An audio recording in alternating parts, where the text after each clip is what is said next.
La Cuarta Transformación es un movimiento político-social que emprendió desde hace muchos años el presidente López Obrador, pero que llegó a gobierno en el año 2018 con 30 millones de votos. Hace unas semanas ocurrió lo inusitado, 36 millones de personas decidieron que siguiera la transformación, ahora dirigida por la doctora Claudia Sheinbaum Pardo, quien después de 200 años será la primera mujer presidenta. Aunado a ello, se votó el Plan C, se consumó la mayoría calificada en las cámaras para hacer las reformas que quedaron inconclusas, pero la Cuarta Transformación en el plano nacional también debe entenderse en los órdenes locales, y de eso vamos a platicar. Tenemos una gran mesa de lujo. Les agradecemos mucho a dos secretarios de Estado del Gobierno del Estado de Puebla, secretario de Cultura Enrique Glockner. Maestro, bienvenido. Jorge, muchas gracias. Gracias a ti. Y el secretario de Economía, Hermilo Barrera. Muchas gracias. No, es un gusto, muchas gracias. ¿Cómo entendemos, maestro Enrique Glockner, que el pueblo de México haya votado de esa forma, ya con agregados diferenciados a los del 18, porque decían que nada más las bases sociales, que nada más el pueblo, que nada más a partir de los programas se votaba? El País, periódico español, saca una encuesta, tú eres un hombre de datos, igual que Hermilo, donde rubro por rubro la gente más especializada académicamente, incluso clases medias altas, clases altas, votaron en favor de la transformación. ¿Qué lectura le damos a esto? Yo creo que hay dos fenómenos que se dieron de manera coyuntural. Primero, evidentemente, el trabajo de la Cuarta Transformación durante los primeros 6 años de este movimiento, que se empezó a gestar, como dices, hace mucho más tiempo, y que me parece que tuvo como principal elemento el diálogo con la gente. O sea, es un gobierno que permanentemente estuvo dialogando, estuvo atento de las necesidades de la gente y no de discurso. Cualquier plataforma política plantea la necesidad de estar cercano a la gente, pero una cosa es decirlo en campaña y otra cosa es ejercerlo ya como parte de una política de gobierno muy particular. Entonces yo creo que eso marcó muchísimo este gobierno de Andrés Manuel, que está por terminar, y da sin duda como el pase a gol a lo que sigue. Segundo, que evidentemente la oposición desde antes no había tenido propuesta de gobierno. No es que ahorita no haya una propuesta de gobierno, una propuesta alternativa. Yo creo que desde hace muchos años en la oposición no se había dado realmente una visión de qué se quería como proyecto de nación. Andrés Manuel tenía muy claro, o tiene muy claro, qué es el proyecto de nación. El movimiento fue gestando, fue dándole elementos a ese proyecto de nación, y creo que eso es lo que ha ido construyendo ya una verdadera visión de un México distinto. Entonces, una oposición muy débil, una oposición muy desangelada, sin propuestas, en un nivel de debate muy pobre, por decirlo de alguna manera. Esto se ha analizado en millones de mesas. Antes a las personas que comulgábamos con la izquierda nos tachaban de revoltosos, de andar en las calles, ¿no? Y ahora pareciera que fue al revés, ¿no? Que la derecha es la que quiso salir a las calles, y en algún momento, todavía las pocas semanas antes de la elección pasada, se veía como que podía haber a partir de esto un pequeño, para ellos, como luz en la parte ciudadana, ¿no? Pero entonces yo creo que no lo lograron, no conectaron con la ciudadanía, y después de la elección demostraron que menos van a conectar. ¿Tú cómo entiendes, secretario, el triunfo avasallador de la 4T en esta elección? No, primero que nada coincido totalmente con lo que dice aquí el maestro, quien además trae la relatoría histórica de este tipo de movimientos, y siempre es muy enriquecedor estas charlas aquí con Enrique. Y me gustaría hacer una reflexión igual de los datos que das a nivel nacional, igual traerlos a lo subnacional, porque en el estado de Puebla todo se ganó. Exactamente, la 4T fue contundente con su victoria. Todos los distritos locales, todos los distritos federales, importantes cabeceras municipales, recuperamos la capital. Evidentemente el triunfo de Alejandro Armenta y más de 2 millones de votos a la presidenta, la doctora Claudia Sheinbaum. Entonces hay que entender que desde lo subnacional igual se están haciendo las cosas bien. Y me encantó el concepto de cercanía a la gente que menciona aquí Enrique. Eso es fundamental. Y la diferencia yo creo que es que nosotros entendemos muy bien el comportamiento que tienen los grupos y que no le puedes dar la misma medicina a todos los grupos sociales, económicos, políticos, culturales. A cada uno hay que entenderlo bien, cuáles son sus realidades, cuáles son sus entornos y sus condiciones, y a partir de ahí reaccionar. Me parece que el proyecto de la 4T ha evidenciado que hay que tener un diagnóstico muy claro de la situación que vive el país, en este caso del Estado, antes de reaccionar con políticas públicas, con proyectos, con líneas de acciones y demás.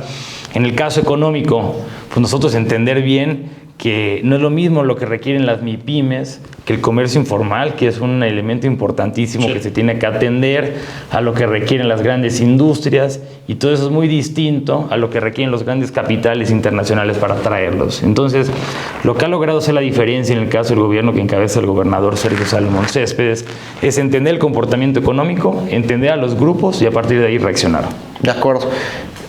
Más allá de lo simbólico, que en sí mismo ya es muy representativo, en términos de administración pública, ¿qué pensamos a partir de que una mujer de izquierda gobierne México?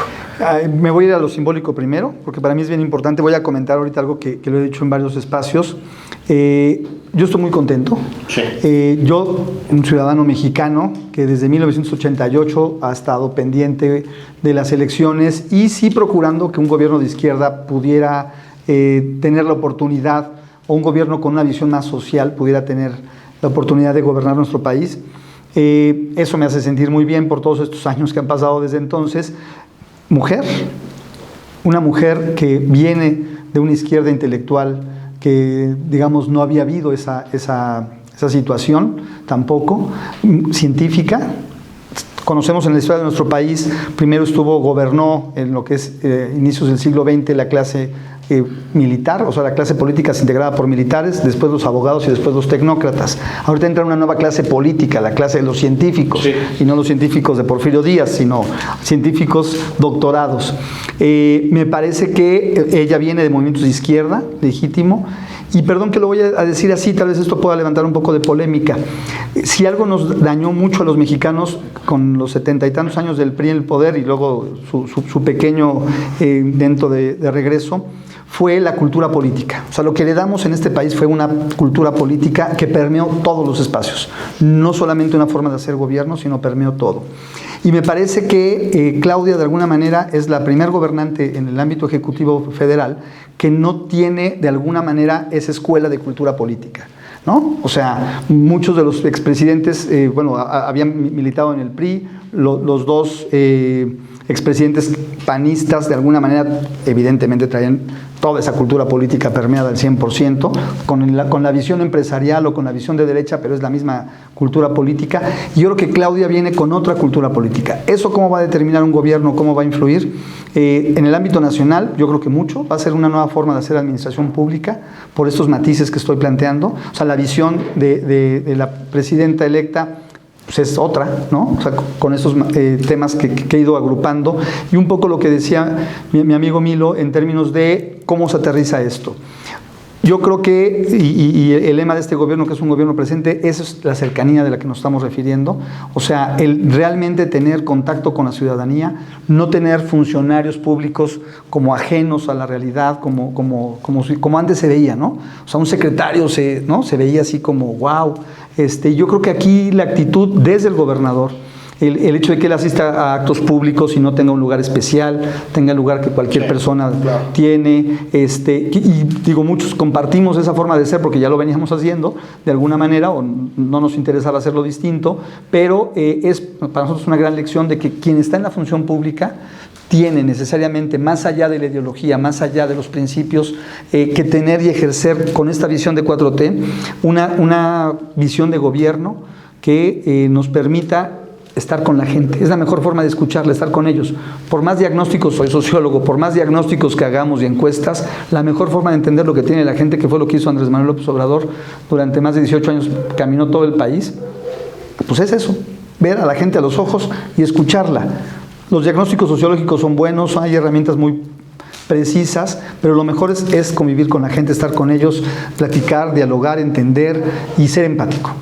Aunado a lo que nos vas a comentar sobre la doctora Claudia Sheinbaum, ¿cómo se entiende desde la administración, desde ser el titular de la Secretaría de Economía, esta premisa de gobierno de primero los pobres, ¿no? Cuando con Primero los Pobres salieron 5 millones de personas de la pobreza, pero también se fortalece el peso y también macroeconómicamente el país avanza en posiciones. Me encanta, además de que me la pones de gol. Primero, antes de entrar al tema económico y de la política para combatir la pobreza en el país, sí me gustaría complementar lo que dice con mucha sabiduría Enrique. Una mujer científica no es cualquier cosa. Habla de una lucha que tuvo que pasar, de un proceso de desarrollo profesional en paralelo a las adversidades que eso implica, muchas condiciones propias de la mujer, y no solo destaca en el plano científico, sino además lo destaca en un plano muy importante dentro de las ciencias, que son los sectores emergentes, hablando particularmente de transición energética y electromovilidad. Ese es uno de los grandes retos que enfrenta la humanidad en este siglo que estamos viviendo. ¿Cómo vamos a lograr una democratización de la energía, una transición justa de la energía, y cómo vamos a combatir la pobreza energética también? Y estos elementos ella los domina a la perfección, y no solo es que lo domine en el plano teórico, sino en el práctico y en la ejecución también. El proyecto de la central de Abastos con su planta fotovoltaica, su transición a la electromovilidad de sus sistemas de transporte público. Estos son solo algunos ejemplos, igual el combate contra la chatarización que ha habido del transporte público en la Ciudad de México. Entonces son sectores emergentes que ella domina a la perfección y que van a poder posicionar a México igual con ese liderazgo que estamos viviendo. Y por último, de probada experiencia, esto lo pasó desde la delegación, que es el plano más inmediato de la ciudadanía, hasta el gobierno subnacional de la Ciudad de México, que básicamente es un país propio por sus dinámicas tan complejas, y ahora sube a la federación. Entonces, probada experiencia, entendimiento global. Ahora, entendiendo la situación económica, México está viviendo un momento de bonanza económica, y esto se entiende en todos los aspectos. Por primera vez, México es el principal socio comercial de Estados Unidos.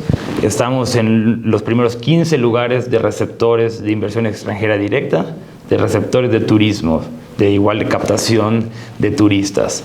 Tenemos ahorita una moneda que está mucho más fuerte de lo que ha estado en los últimos 8 años, frente a las críticas y el miedo que nos quisieron sembrar de que el peso iba a estar a 25 o 30 pesos, y esos famosos comentocratas que decían compren dólares porque ahorita... Y pues la realidad es que está más fuerte que nunca, es la segunda moneda más apreciada a nivel internacional. Entonces, y me sorprende igual un caso muy particular, cuando nos fuimos a la misión a China, los chinos nos decían que ven el Mexican Moment, momento mexicano. Esto es lo que se está viviendo a nivel internacional. Pero no es solo la proyección internacional, no solo los conceptos e indicadores macroeconómicos, sino hay que ver cómo esto se traduce para la gente, y esto se traduce en resultados. En cuántos años no solo vimos gobiernos que no lograron sacar a gente de la pobreza, sino al revés, aumentaron la pobreza. Y cuando nos quisieron vender el cuento de que el periodo de la liberalización económica y la apertura comercial y acuerdos comerciales e internacionales iba a generar mejores condiciones contra la desigualdad y la pobreza, la realidad es que no se tradujo en esas cifras. Sí se tradujo ahorita con un momento de cuarta transformación, donde ahora sí las políticas públicas, los programas sociales, el fortalecimiento macroeconómico, ahora sí, todo esto ha permitido combatir la desigualdad y sacar a millones de personas de la pobreza.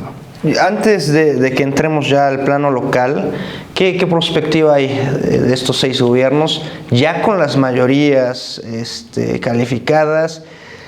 Muchos gobiernos, la mayoría de los gobiernos emanados de Morena, el mexicano, la mexicana, ¿qué puede esperar en perspectiva a los siguientes 6 años? Yo creo que algo muy importante es consolidar el movimiento. Esa cierta autonomía que debe de adquirir el movimiento con relación a quien lo inició y lo encabezó durante este tiempo, me parece que es muy importante. Pasar de una adolescencia a una adultez en poco tiempo es muy importante y trascendente. Si la gente que está dentro de Morena, que se ha ido incorporando, que se ha ido sumando, entiende esto, me parece que es fundamental. Que se nos quite la tentación de seguir con prácticas anteriores, que se nos quite la tentación de pensar que haciendo las cosas igual va a funcionar. Ya quedó claro que no, que las cosas hay que hacerlas de otra manera para que funcionen mejor, y que el movimiento debe de tener ya un poco más de madurez en ese sentido, ¿no? Ese para mí sería un primer reto que debe de tener, digamos, en lo general.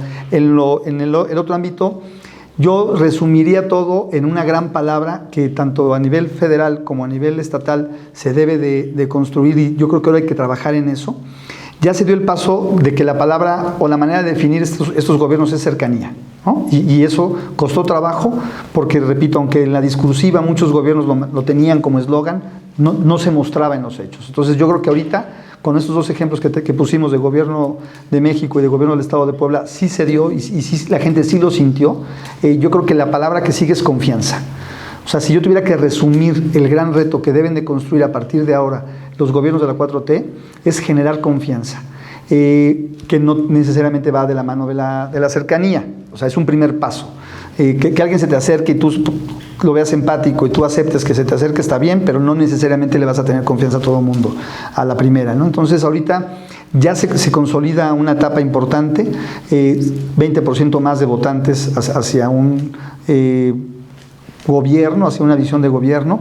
Entonces hay que trabajar muchísimo en ello, en que los ciudadanos se sientan ya más este gobierno como suyo y puedan ir teniendo mayor certeza desde los mercados financieros, desde el ámbito de los empresarios, la parte económica, los agricultores, los campesinos, o sea, todos los sectores tendrán que ser, o se les tendrá que transmitir ese sentido de confianza a partir de cualquier elemento que se quiera, pero eso me parece lo que se debe de generar los próximos 6 años. Ya para cerrar el plano nacional, yo considero que hay una gran expectativa, ¿no? Porque se ganó todo y esa expectativa se debe solventar con una eficiencia gubernamental. Creo que el reto que comenta el secretario Glockner de consolidar el movimiento también requiere consolidar cuadros de gobiernos. Claro.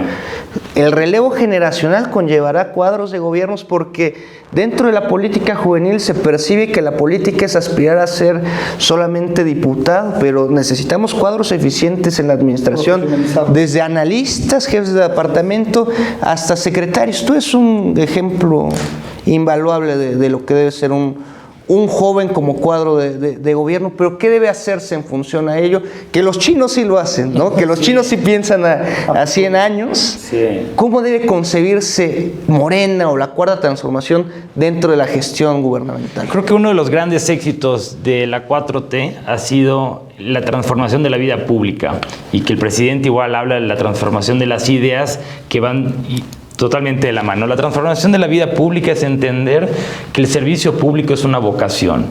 No se maneja como una empresa, no se maneja como una organización, se maneja a partir de un servicio que es tu vocación y para lo cual te tienes que profesionalizar.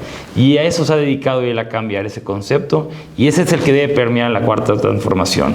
Un modelo en donde los liderazgos empiecen a promover que el servicio público renazca en su conceptualización. ¿Por qué perdió la oposición de forma tan contundente? Pues por una crisis de liderazgos. No habían liderazgos, no habían cuadros, no habían perfiles, y simplemente no lo sabían porque no entienden el concepto de la vocación de servicio público. Y ese tiene que ser nuestro diferenciador. Entender que el servicio público es una profesión que tenemos que dedicarles tiempo, esfuerzo, a nuestras propias familias. Son conceptos muy importantes porque tienen una remuneración moral, y una remuneración que va más allá del empoderamiento en lo personal, que muchas veces era lo que buscaban otros espacios, otros partidos, por así decirlo. Entonces, ¿qué es lo que estamos viendo? Estamos viendo un relevo generacional en los cuadros municipales, estatales y federales. Se le está apostando a nivel legal, ya se dejó el marco que permitió que perfiles como el propio, que me enorgullece, ya podamos estar en estas posiciones de toma de decisiones. Y esto sucedió hace apenas menos de un año.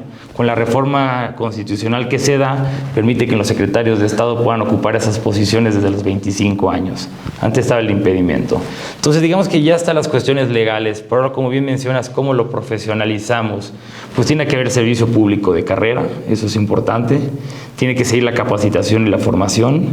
Tiene que haber un esquema de crecimiento profesional y personal, pero que vaya vinculado con la academia también. Tenemos excelentes espacios académicos, en el caso de Puebla es un caso de éxito, que tienen que estar vinculados con el gobierno. Tenemos que tener esa cercanía con las instituciones académicas para seguirnos formando.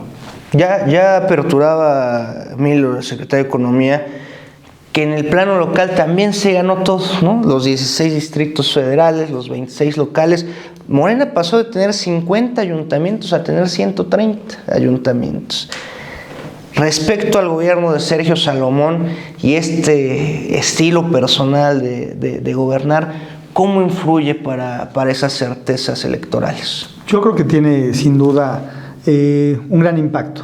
Como ya lo acabo de mencionar, es el tener y entender primero cuál es la responsabilidad de cada ámbito de gobierno. Eso es parte también de la cultura política. A veces la información no llega a todas las personas como debe de llegar. Si tú le preguntas a alguien cuántos diputados federales hay, cuántos diputados tiene el Estado, tanto locales como qué diferencia hay entre un diputado federal y un diputado local, mucha gente, y con todo respeto a los regidores electos, mucha gente no sabe qué hace un regidor y mucho menos qué tiene que hacer. Entonces, primero eso, o sea, el tener una sociedad con mayor información que dé mejores tomas de decisiones. El tener esta cercanía con las personas, como lo acabas de decir, se refleja mucho también en el ámbito local. El gobernador tiene muy claro las competencias del Estado y las competencias de los gobiernos locales. Y porque él fue también alcalde. Él ha pasado, digamos, por ser alcalde, diputado local y ahora gobernador de un estado. Entonces, haber tenido una carrera política que le permitió acceder a estos tres ámbitos le da la autoridad moral para saber qué se hace o qué sucede en cada uno de los casos. Eso, como decía yo, nos lo ha transmitido muchísimo a quienes hemos sido funcionarios trabajando con él, y también se ha transmitido a las demás instituciones.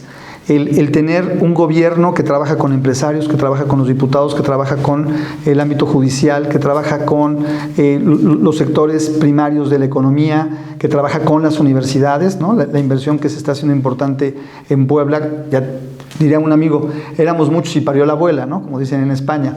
O sea, teníamos un chorro de universidades y ahora vamos a tener más universidades, pero ¿qué universidades? Claro. El Politécnico Nacional y un gran crecimiento de la UAM, ¿no? O sea, no es cualquier institución de educación superior. Entonces, yo creo que esta visión, donde también se ha tenido presencia en todos los sectores, donde el diálogo es abierto prácticamente para cualquiera que se quiera acercar a nosotros, repito, y es algo que lo he platicado mucho con mis compañeros de trabajo y no tengo duda que todos lo hacemos así, las puertas están abiertas. O sea, acceder a un secretario no se ha vuelto escalar una montaña o tener que pasar 17 antesalas para poder llegar a verlo a uno. La gente puede llegar y hablar con nosotros. Yo camino mucho por el centro, la gente me ve ahí, cita, sí, claro, aquí tiene mi celular, se lo doy a las personas. Ciudadanos. Los martes, las jornadas ciudadanas, sí, que se han ido también tomando. O sea, hay una actitud de apertura y eso se siente en todos lados. Y eso sin duda es parte de lo que generó esta confianza o está construyendo esta confianza. No puedo hablar que se ha consolidado, es un primer paso muy importante, pero yo creo que esta se puede perder fácil también, ¿no? O sea, yo siempre he dicho que la confianza es un acto de comunicación, como la lealtad.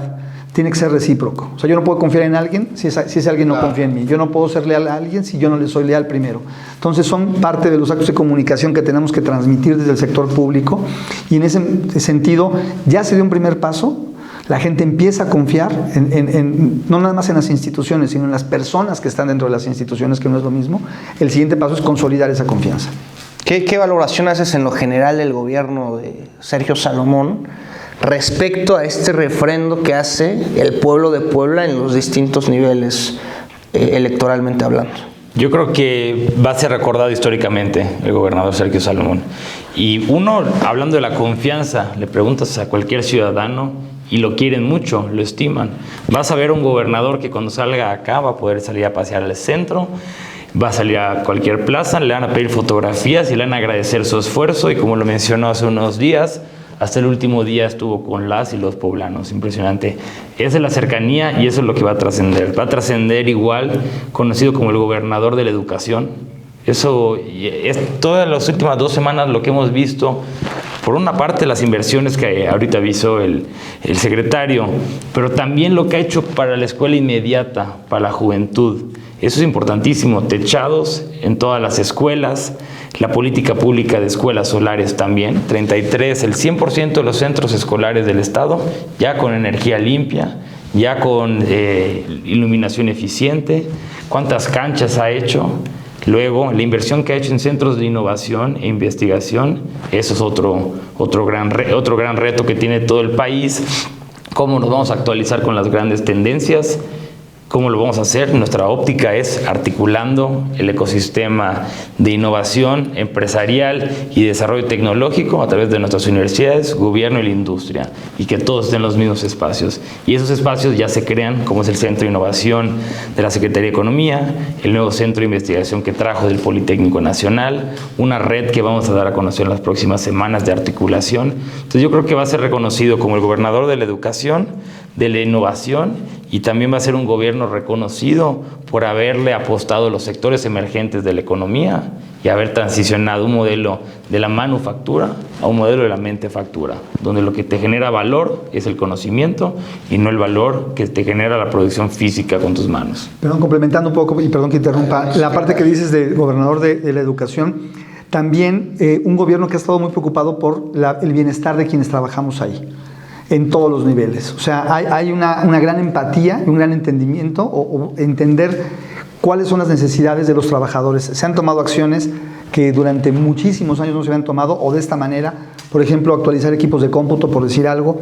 O sea, personas que llevan trabajando 15, 20 años en la Secretaría y me decían pues, que tenía yo la misma computadora de hace 18 años y se iban cambiando de a poquito. De repente se dio una inversión para mejorar las condiciones laborales y de trabajo y el aumento salarial a los profesores, a los policías, a sectores estratégicos, que son sectores que tienen contacto permanente con la población, porque bueno, la Secretaría de Cultura y la gente que trabaja acá no tiene ese primer contacto. La Secretaría de Economía sí estamos permanentemente dialogando con los ciudadanos y ciudadanas, pero no como la Secretaría de Educación Pública y no como la Secretaría de Seguridad Pública, que en esos dos sectores se está haciendo una especie como de justicia a quienes trabajan en esos dos ámbitos, porque se les están actualizando sus salarios, van a recuperar un importante poder adquisitivo, como lo hizo el presidente con el salario mínimo, y eso es lo que genera esa cercanía y esas ganas de trabajar en un gobierno así. Muy buen comentario.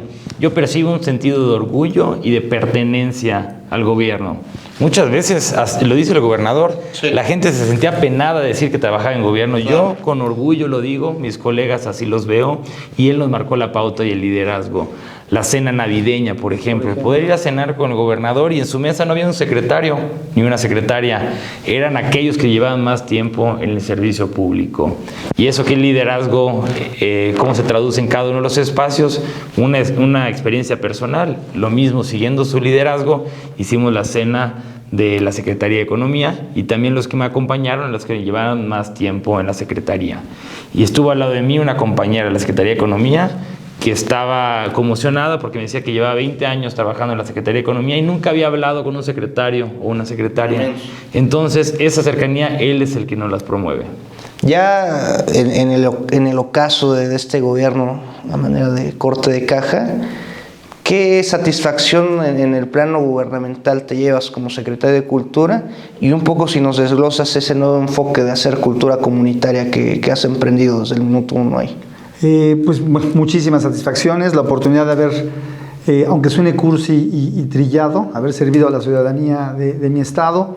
Un poco también esto que dice el secretario Hermilo de sentirse orgulloso. Mucha gente que trabajaba en gobierno decía, puta, escuela que deje de trabajar, no me van a contratar en otro lugar porque trabajé con este gobierno que está asociado con X prácticas. No quiero con esto insinuar nada, sino decir hechos como tal concretos. Muchos amigos míos que habían trabajado históricamente en la función pública sentían este bochorno, ¿no? Y esta sensación de que ahora nadie me va a querer contratar, ni en la industria privada, ni en otros gobiernos, porque este gobierno está tachado por algo negativo. Nosotros nos vamos con mucha tranquilidad de haber trabajado aquí. Creo que ninguno de nosotros tiene ese empacho de que después el día de mañana nos cierren alguna puerta o tengamos alguna complicación, primero que nada por los actos personales, que esos cada quien responde por ellos, ¿no? Así como por lo malo, no podemos responder todos por lo malo, si fuese el caso, que no lo es, por lo bueno también, qué bueno que nos cobija y ya el gobernador nos dio a quienes trabajamos ahí ese hándicap, pero también cada quien tendrá que hablar por sus hechos. Pero creo que en general este gabinete que nos llevamos muy bien todos, hay un trabajo de colaboración permanente, sí, un buen equipo de trabajo donde cualquier proyecto, cualquier idea luego toma cauce porque hay toda la disposición de hacerlo de manera inmediata y hacerlo bien. Esa es una satisfacción en lo personal y que sin duda pues me deja como experiencia de trabajo, maravillosa experiencia de trabajo, ¿no? Y haber pertenecido a este gobierno que cierra un ciclo muy complejo para Puebla. Y por último, lo platicaba desde algunas veces que hemos dialogado aquí en El Ciudadano, una de mis preocupaciones más importantes de lo que sería o debe ser la Secretaría de Cultura, que es recuperar un concepto que está poco trabajado y que tiene que ver con el patrimonio comunitario. Eso me parece fundamental porque va más allá o busca sentar las bases de identificar dentro de la cultura un elemento de identidad, pero sobre todo que pueda preservarse y pueda reproducirse. Una definición que no es propiamente la de cultura, pero que yo la homologo, que es la del meme, el meme de Richard Dawkins, que él escribe en El Gen Egoísta un libro que meme es toda aquella buena práctica repetible a través de las generaciones. Eso es la cultura también, ¿no? Equivale al gen en el organismo humano, que se reproducen los genes en un cuerpo que son exitosamente repetibles para ciertas condiciones. Eso es la cultura. El patrimonio comunitario busca identificar esos genes que se puedan reproducir socialmente y que tengan el valor de seguirse recuperando, de seguirse reproduciendo en las nuevas generaciones de manera sistemática. Y que no se pierdan esas buenas tradiciones, que no se pierdan esas costumbres y mucho menos que las cambiemos por otras prácticas culturales, las que sean. El ejemplo más bobo sería que no celebremos el Halloween en lugar del Día de Muertos, ¿no? Por ejemplo, ese sería un ejemplo simplista, pero eso es lo que tenemos que trabajar. Si tenemos una tradición tan maravillosa como el Día de Muertos, hombre, o sea, está bien que de repente en las escuelas haga una fiestecita de Halloween y ya, pero que sigamos celebrando lo que nos ha dado identidad, lo que nos da muchísimo orgullo, lo que nos hace con una cosmovisión distinta de nación y de individuos frente a otras culturas. Igual en el mismo sentido, ¿qué te llevas? Y que nos platiques un poco. Fue una gran labor la realizada respecto a las misiones, ¿no? Sí. ¿Cómo ven a partir de la gestión del Secretario de Economía, de las otras dependencias que acompañaban esas misiones, a Puebla en el mundo? A la Puebla gobernada por la administración de Sergio Salomón, y también en el corte de caja, ¿qué reflexionarías de tu paso por economía en Puebla? Claro, muchas gracias. Primero, que me lleva un profundo sentido de orgullo y de agradecimiento.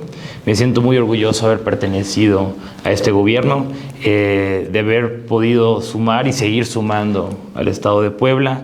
Un orgullo de poder trabajar en proyectos que sé que son un legado para el Estado. En la totalidad el gobierno lo ha logrado, y en la particularidad estas inversiones que hemos logrado para transicionar todos nuestros sectores a sectores emergentes, y los anuncios de inversión con Audi, Volkswagen, que superan los $2,000 millones, la articulación de una red de innovación, la creación de estos proyectos que permean el tema energético en todo el estado. Pues me siento que soy parte de un proyecto. El mezcal. El mezcal, eso si bien lo conduce la Secretaría de Desarrollo Rural, y hablando de hacer equipo, si bien ellos conducen, nosotros los promovemos en el exterior. Entonces eso me lleva una gratificación, igual como lo decía el secretario Enrique, que en el caso de economía, pues no nos limitamos al modelo económico únicamente a atraer inversiones, sino desde la Secretaría de Economía hemos atendido a todos, cooperativistas, personas físicas, mujeres, emprendedores, y esto no solo es a través desde mi persona, sino que venía desde la señora Olivia Salomón, y así es como hemos venido fortaleciendo. ¿Cómo ve Puebla? ¿Cómo ve el mundo a Puebla? Lo ve con unas ansias y con ganas de poder participar en muchos espacios que no nos conocían. El producto Puebla lo entendieron muy bien, se vende por sí solo, es un producto completo, por así decirlo, como un inversionista o como un agente de negocios.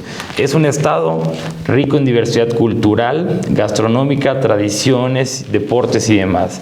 Pero en el plano empresarial se complementa con el ecosistema más grande de clústeres de América Latina, que ese es parte del legado del gobernador Sergio Salomón, la posibilidad de tener una interlocución con todos los principales sectores de la economía, la cercanía que tenemos con México, con Veracruz y con el mercado local, el mercado nacional más importante del país, que es esta zona geográfica, nuestro hub de talento y de educación, nuestra infraestructura. Todo esto lo hemos puesto en un video de 3 minutos y medio, inversionista que lo ve, inversionista que quiere saber más, porque ese es lo que genera el tener unas condiciones que las entendemos y las sabemos proyectar. Entonces, los que no nos conocen quieren conocerlos, y los que saben de Puebla lo ven como un lugar para no solo invertir una vez, sino reinvertir constantemente, que ese es un tema que hemos venido posicionando mucho. Empresa que se establece en Puebla, empresa que se queda para siempre y sigue reinvirtiendo. Ya como... Y en tiempo récord. Y en tiempo récord, exactamente. O sea, se hicieron en 2 años muchas cosas. casi lo que otros gobiernos no logran en 6. Sí, se está dejando ese legado y así lo está proyectando el gobernador. Ya como conclusión, secretario, quizá una reflexión sobre tus deseos para Puebla en materia de cultura los siguientes 6 años y lo que podemos desear en buen sentido del gobierno de Alejandro Armenta Mier. Vienen retos importantes, como ya lo he dicho y no quiero tampoco ser muy reiterativo, pero sí el de generar un nuevo gobierno que se base en esa reciprocidad con la ciudadanía y generando confianza. Ya se avanzaron muchas cosas, estoy seguro que el nuevo gobierno va a dar continuidad a muchos de estos proyectos, estoy seguro que la visión es muy similar en muchos temas. Hablo yo desde cultura, desde lo que yo he escuchado que menciona el gobernador electo, también tiene una preocupación sobre ciertos temas relacionados con el patrimonio comunitario, lo han planteado de otra forma, el tema de cómo salvaguardar todas estas tradiciones en el tiempo, de cómo entender la cultura como un elemento de cohesión social, como lo que se hace desde una perspectiva artística y cultural, que como siempre lo he marcado son cosas distintas, pero que ambas contribuyen a darnos sentido de identidad, pero también de hacer cohesión social y de poder construir sociedades más empáticas y que podamos pues deshacernos de esta violencia que le ha hecho mucho daño a México en los últimos años, ¿no? Y yo siempre he diferenciado la violencia de 3 tipos: una violencia estructural, una violencia cotidiana y una violencia organizada. Son para mí los 3 elementos que nos han generado mucho daño y que nos han llevado al ámbito de la desconfianza, ¿no? Que es el lado opuesto al que yo planteo que se tiene que transitar ahora. Entonces, creo que se dejan buenos elementos en materia de económica, en materia de desarrollo rural, en materia, yo quisiera hablar por mí, cultural, esperemos que así lo vean afuera, ¿no? Y que se vea, turística también, en fin, el tema de género, la agenda de género que se ha incorporado también, se vive desde los propios trabajadores del gobierno del Estado, pero también se ha permeado a la ciudadanía. En fin, yo creo que se han ido marcando como los temas más importantes y ahí quien venga a ocupar los cargos de cada uno de nosotros pues, decidirá que sí, que no, desde la línea del gobernador electo, que tiene su propia visión y que yo creo que va a ser muy provechoso para todas y todos los poblanos. En el plano de la cercanía, yo sí quisiera destacar una cualidad de las muchas que debe tener el gobernador electo Alejandro Armenta, que hace una política en sentido obradorista. Pueblo por pueblo. Difícilmente encontraremos un político que conozca más el Estado como Alejandro Armenta. En ello, ¿qué podemos esperar? No nada más en materia económica, sino en lo general, en la generalidad de su gobierno, del siguiente gobernador Alejandro Armenta. La realidad es que yo estoy muy motivado de lo que está viniendo para el Estado de Puebla. En la generalidad se tiene, así como a nivel federal, una doctora especialista en temas muy sofisticados, igual se tiene en el Estado de Puebla. Se tiene un gobernador electo administrador público, que eso es igual algo que hay que aplaudir, reconocer y trabajar. La administración pública es muy compleja, muy robusta y hay que irla sofisticando. Entonces, tener un perfil que conoce bien las entrañas y conoce bien al mismo tiempo toda la ciudadanía y los espacios, pues va a permitir profesionalizar la administración pública. Y lo más motivante también es su conocimiento de los sectores emergentes. Él tiene una ambición y un conocimiento muy interesante de hacia dónde va el rumbo de la economía, no solo nacional, sino internacional. Y los sectores emergentes que domina por su parte la doctora Claudia Sheinbaum a lo federal, él lo domina a lo local. Conocimiento de la electromovilidad, el dominio, él es el gran líder y referente en el tema del litio, transición energética, sus proyectos de la sostenibilidad. Entonces creo que viene un momento buenísimo para el Estado de Puebla, que permite que todo lo que se ha venido trabajando en estos 2 años del gobierno presente, del gobernador Sergio Salomón, que es de transición de los sectores actuales a los emergentes, que lo logre consolidar en la totalidad. La cuarta transformación, que es el no mentir, no robar y no traicionar, también debe ser eficiencia de gobierno. Si no se está capacitado para ejercer un cargo, se está mintiendo. Si no se está preparado para ejercer un cargo, se está robando. Y si no se está preparado para ejercer un cargo, se está traicionando. Hoy, el gobierno de Sergio Salomón Céspedes Peregrina es un gobierno honesto y es un gobierno capaz. Agradecemos al secretario de Cultura, Enrique Glockner, y al secretario de Economía, Hermilo Barrera, por acompañarnos. Este es el Ciudadano México. Compartan, comenten y nos vemos la próxima. Muchas gracias. Gracias.